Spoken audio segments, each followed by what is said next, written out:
Muy buenos días, amigas y amigos. Doctor Art Guest, secretario general adjunto de la Organización para la Cooperación y el Desarrollo Económico, la OCDE. Ministra Lilian Susana Soto, ministra secretaria ejecutiva de la Función Pública de la República de Paraguay. Ministro Dionisio Borda, ministro de Hacienda de la República de Paraguay. Ministra Laura Alfaro, ministra de Planificación Nacional y Política Económica de la República de Costa Rica. Ministro Ramón Ventura, ministro de Administración Pública de República Dominicana. Muy distinguidos embajadores y miembros del cuerpo diplomático acreditado en México. Muy apreciables contralores generales de los gobiernos estatales de la República. Muy estimados colaboradores del gobierno federal. Muy apreciables legisladores. Muy estimados especialistas en la materia de fiscalización, distinguidos invitados especiales, señoras y señores. Agradezco en primer término al señor Art Guest por la felicitación hecha a nuestra selección. Este es el primer evento público después de la final y la premiación de ayer, así que quiero felicitar muy sinceramente a nombre de todos los mexicanos a los integrantes de la Selección Nacional de la Sub-17. Estos jóvenes, verdaderamente jóvenes de oro, con su garra, con su determinación, con una técnica notable también, hay que decirlo, pero sobre todo con su carácter, han hecho a México, ni más ni menos, campeón del mundo. México ganador.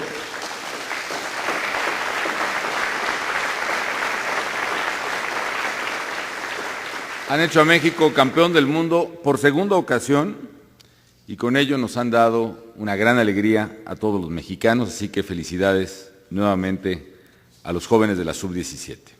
Agradezco además su reconocimiento, doctor Art Guest. Nos tocó jugar con Holanda en la primera etapa y bueno, pues de todos modos un equipo que siempre hemos admirado mucho y bueno, pues fue un gran campeonato. Felicidades a los muchachos.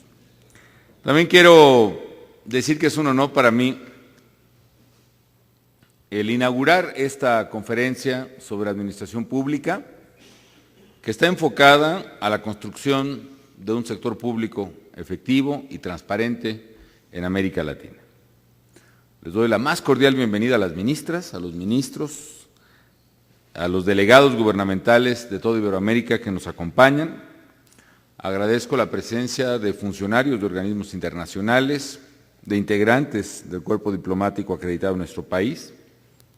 Saludo también a legisladores, académicos, dirigentes empresariales, en fin, a todos los que participarán en esta conferencia que estoy seguro será de un gran valor para todos los participantes y también para mi gobierno. Yo he dado especiales instrucciones a los secretarios, tanto de Función Pública como Economía, de que todo el aprendizaje, como ha dicho el secretario adjunto de la OCDE, todo el aprendizaje que podemos tener unos de otros sea plasmado de inmediato en políticas públicas concretas para el gobierno. Sin duda, la agenda de buen gobierno debe ser una prioridad para América Latina, lo es para México. Nuestras naciones afortunadamente han superado el desafío de constituir gobiernos emanados de las urnas, pero ahora nos toca en una nueva etapa de consolidación democrática enfrentar el reto de construir no solo gobiernos democráticos, sino gobiernos eficaces. Gobiernos que generen políticas públicas de calidad. Gobiernos que respondan a los problemas sociales y económicos de nuestro país y que lo hagan bien, porque la gente merece no otra cosa más que gobiernos que funcionen y funcionen bien. Y para lograrlo, la mejor manera de hacerlo es la tarea imprescindible de institucionalizar las mejores prácticas internacionales en el ejercicio de la función pública. ¿Esto qué significa? Significa ser capaz de observar lo que está ocurriendo en el mundo, ser capaz de distinguir las experiencias buenas y malas que todos los gobiernos tenemos y ser capaces también de aprender y establecer las mejores prácticas de políticas públicas, además con una visión de Estado, es decir, una visión pública que trascienda ciclos electorales, que trascienda procesos electorales, que trascienda partidos políticos y gobiernos. Una visión de políticas públicas que diga cómo puede funcionar mejor, y estoy de acuerdo, no solo es un punto de llegada, es un proceso continuo que hay que establecer, cómo puede funcionar mejor un gobierno. Significa también hacer más, cada vez con menos recursos. Significa tener gobiernos promotores de la productividad y de la competitividad para alentar el crecimiento económico y el empleo. Significa atraer a las filas del sector público a las mejores mujeres, a los mejores hombres, con preparación técnica y vocación de servicio. Significa finalmente establecer mecanismos de transparencia y de rendición de cuentas que cierren espacios a la discrecionalidad y a la corrupción. En México estamos comprometidos precisamente con esta agenda de buen gobierno. Y por eso agradezco tanto el apoyo de la Organización para la Cooperación y el Desarrollo Económico, la OCDE. Hace justamente un año solicitamos a esta gran organización a la cual México pertenece que nos ayudara con un estudio sobre la reforma al sector público, que nos ayudara a evaluar el esfuerzo que estamos haciendo en esta administración. Y me da mucho gusto que en esta conferencia se van a presentar los resultados de esta evaluación que me han sido entregados hace un momento precisamente por el secretario adjunto de la OCDE. El título de este balance, de esta entrega, es Hacia una gestión pública más efectiva y dinámica en México. Yo estoy seguro que sus recomendaciones, hechas por expertos, por gente muy conocedora y que conoce también a la administración pública en sus distintas facetas en diversas partes del mundo, nos van a ayudar poderosamente a construir un servicio público más moderno, más eficiente y más transparente en nuestro país. Hoy quiero compartir con ustedes también algunas acciones que estamos poniendo en práctica en nuestro gobierno en esa dirección. En primer lugar, sabemos que los gobiernos no deben ser obstáculo, sino verdaderos aliados de la gente y verdaderos aliados de las empresas. Y por eso pusimos en marcha una reforma regulatoria para eliminar trámites, requisitos inútiles que impidan atender a los ciudadanos con rapidez, con calidad, requisitos que solo desalientan inversiones productivas y desalientan también la creación de empleos. Y realizamos un esfuerzo inédito de desregulación en varias etapas. Incluso recuerdo que organizamos, y le comento a nuestros amigos visitantes, un concurso en el gobierno que se llamó El trámite más inútil.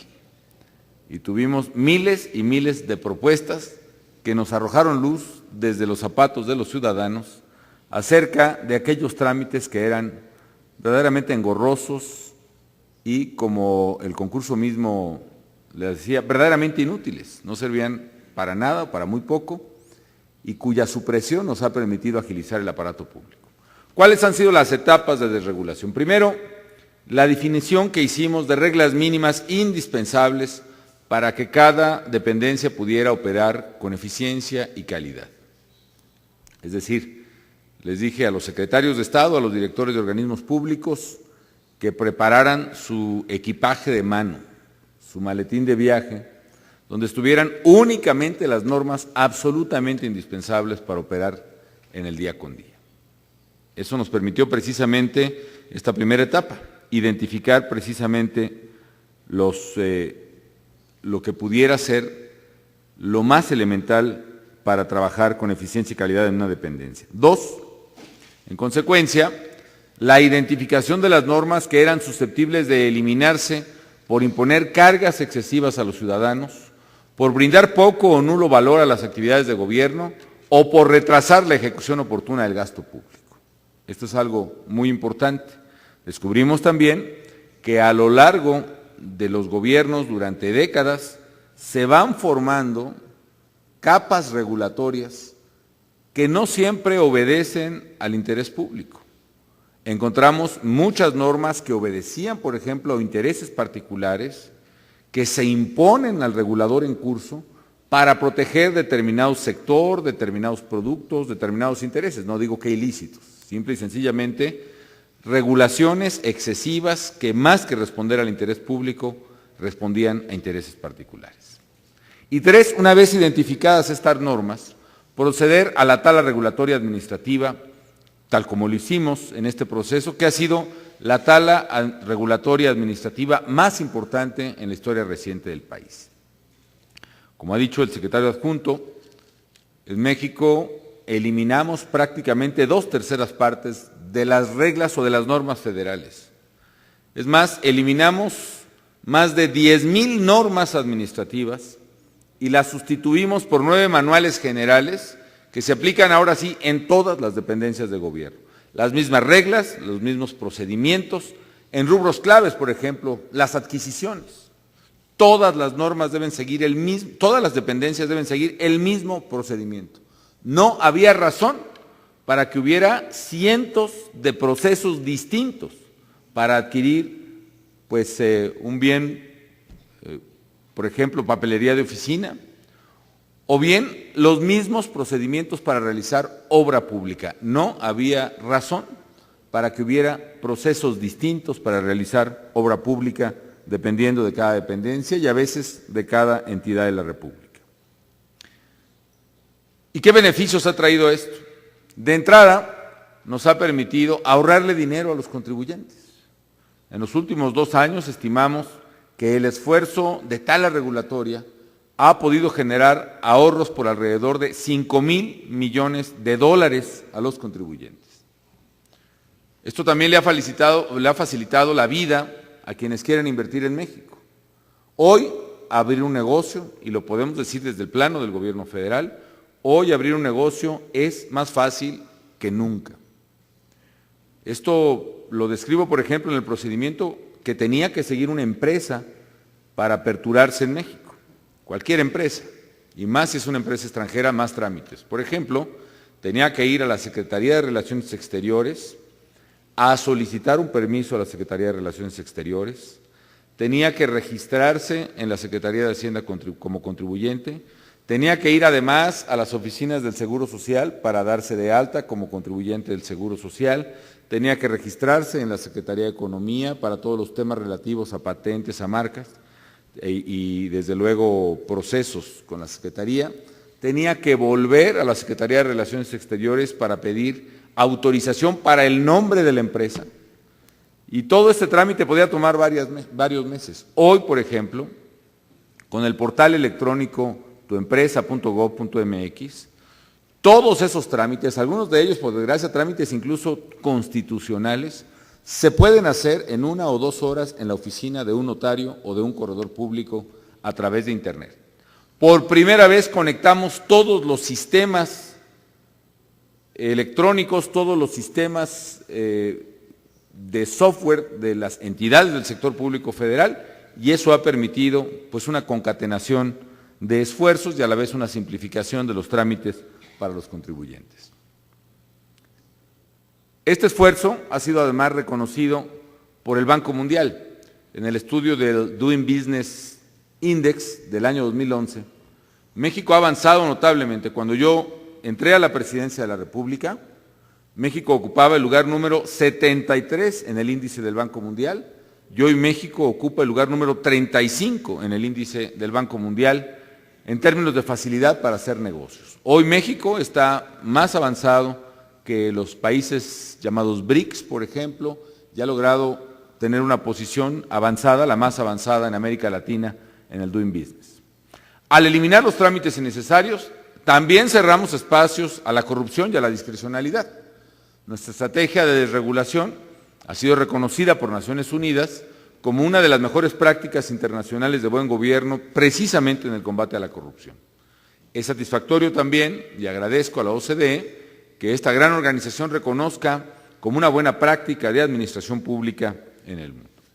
En segundo lugar, nos empeñamos en ejercer el gasto público con base en resultados. Esta es una reforma muy importante.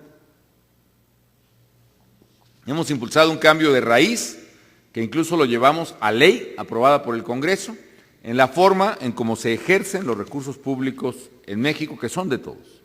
Con anterioridad el presupuesto se asignaba únicamente a programas por una inercia. sin evaluar sus resultados o su impacto.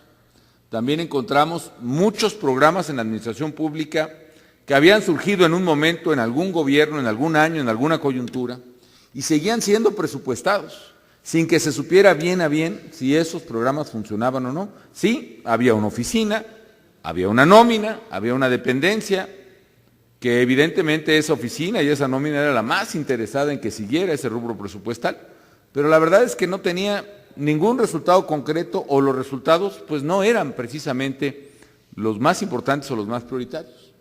Hoy, más del 60% del gasto programable se asigna a programas que reportan información de su desempeño, y estamos avanzando para llegar al 100% de los rubros presupuestales. Es decir, romper la inercia presupuestal es fundamental. Este crecimiento automático, con términos contables que son muy socorridos, ¿no? Los irreductibles, por ejemplo, un gasto que no se puede reducir. ¿Por qué no? Porque ya está la gente trabajando ahí. ¿Y exactamente para qué está trabajando la gente ahí? Bueno, pues no está muy claro, pero entonces no es tan irreductible, ¿no?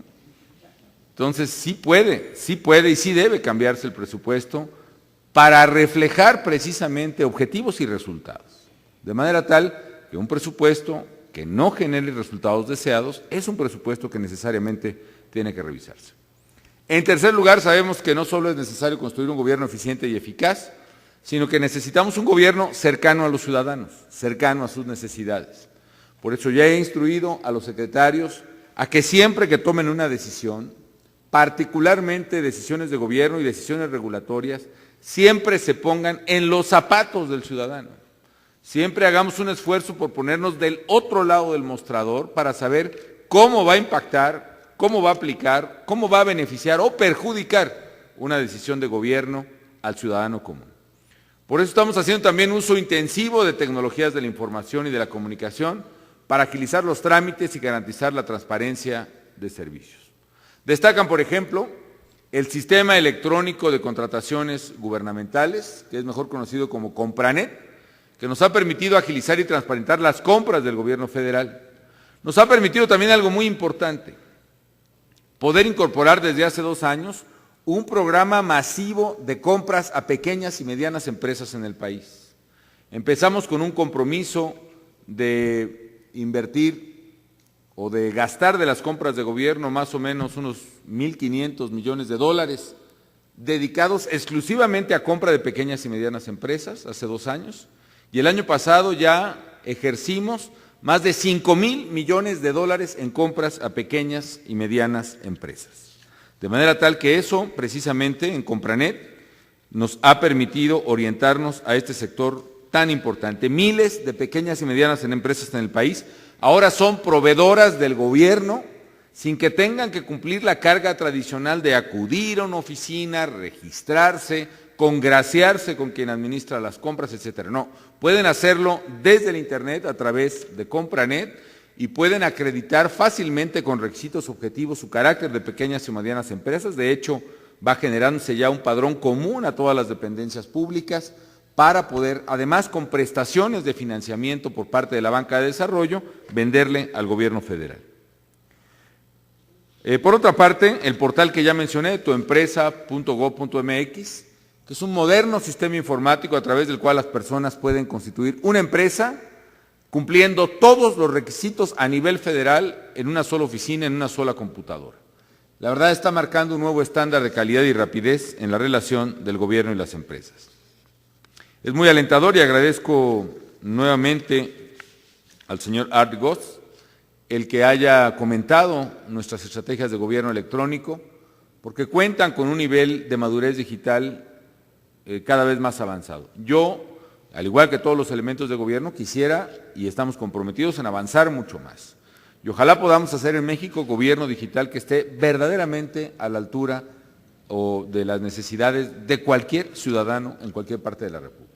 Sé que tenemos muy importantes desafíos, sé que tenemos que superar nuestras metas de cumplimiento en esta materia, pero estamos absolutamente comprometidos en ello. Y yo sé que con el apoyo de la OCDE podemos también en gobierno electrónico no solo seguir explorando nuestras manzanas, sino también buscar algunas peras y otras frutas, cosas que hayan funcionado y que están funcionando verdaderamente en el mundo. Finalmente, estamos avanzando en la profesionalización de los servicios públicos y en particular en la gente que presta los servicios públicos, los servidores públicos. Y por ello hemos puesto en marcha el Servicio Profesional de Carrera, una herramienta fundamental que nos va a permitir contar con un cuerpo de funcionarios permanente que ejerza su tarea con apego a la legalidad, a la calidad, a la eficiencia y cuya estancia en el gobierno no dependa del partido político en turno en el gobierno, sino que precisamente los cargos públicos se asignen precisamente por calidades, por competencia entre los propios aspirantes a un cargo público, y eso le dé permanencia, estabilidad y profesionalismo al servicio público. Hemos avanzado, es cierto, pero es innegable que se requiere redoblar esfuerzos a nivel federal y que los gobiernos locales también se puedan sumar a esta iniciativa de profesionalización. Si pudiéramos hacer un solo sistema de servicio profesional de carrera a nivel federal y a nivel local, estoy seguro que el país entraría en una dinámica de mucho mayor eficiencia. Señoras y señores, desde que México se unió a la OCDE, nuestro país ha cambiado mucho. Ha cambiado en términos económicos, ha cambiado en términos políticos, ha cambiado en términos sociales. En este gobierno hemos profundizado y hemos tratado de acelerar ese proceso de transformación profunda. Lo hemos hecho con reformas estructurales que dan certidumbre y le dan estabilidad a nuestro crecimiento.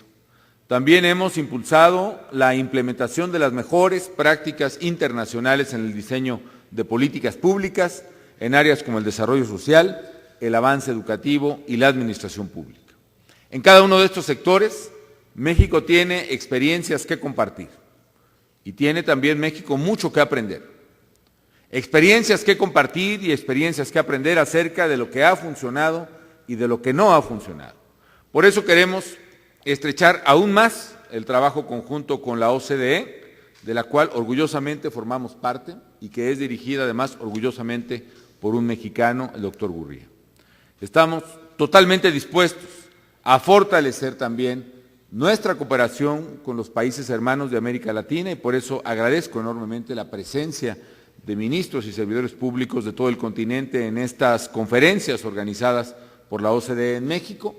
Sé que este intercambio de experiencias nos va a permitir consolidar nuestro objetivo, que es tener gobiernos más ágiles, más eficientes, más transparentes, pero especialmente gobiernos mucho más humanos.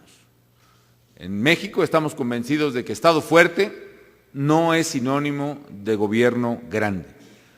Más bien es sinónimo de buen gobierno, de gobierno más eficiente, más transparente y más humano, y en eso estamos empeñados. Muchas gracias por el apoyo a esta gran organización y mucho éxito a todos ustedes en esta conferencia. Muchas gracias.